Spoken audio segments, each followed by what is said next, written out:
Rule number 2, treat yourself like someone you are responsible for helping. Well, that's an investigation into why people don't treat themselves well.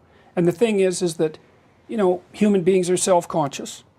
And we know about our limitations and we know about our weaknesses. And so we can have contempt for human beings in general because, you know, we're just flawed and breakable and all of that.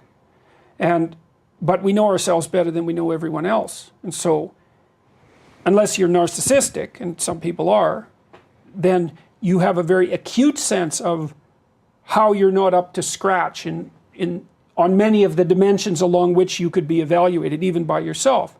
And so that leads naturally to a sort of self-contemptuous attitude.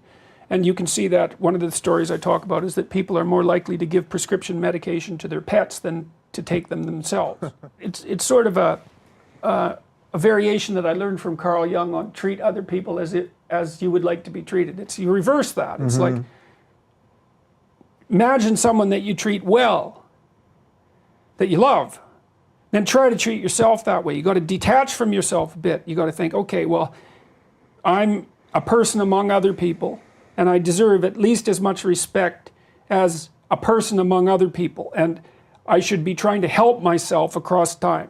And instead of being self-contemptuous and self-destructive, I need to take care of myself as if I'm potentially valuable, and to lay out my life that way.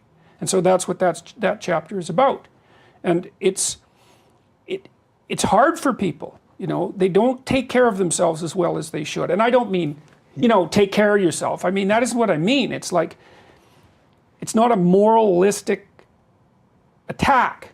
It's like, it's an encouragement to give yourself a bit of the benefit of the doubt and treat yourself as if you have some intrinsic value. Yeah, so how much of that would you say is psychological, just being okay with the mistakes you're gonna make and all of that, as opposed to just treat yourself meaning dress okay, and posture and all of that stuff? That's part of it. Like, it isn't clear where your borders actually are, you know. It means take care of your room, take care of your things, like have some respect for yourself as a well, I would say in some sense as a miraculous being, because that is actually what you are. But you know, that sort of borders on the New Age, which I'm not very happy about that, but it's still the case.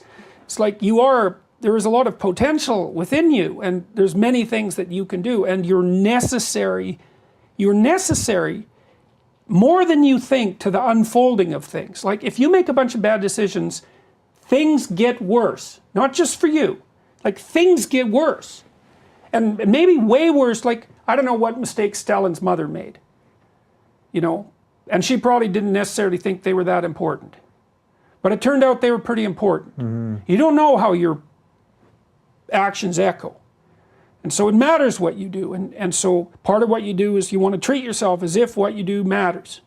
And so you want to have some respect for yourself and some fear of yourself. That's also that. And so that's what that chapter's about.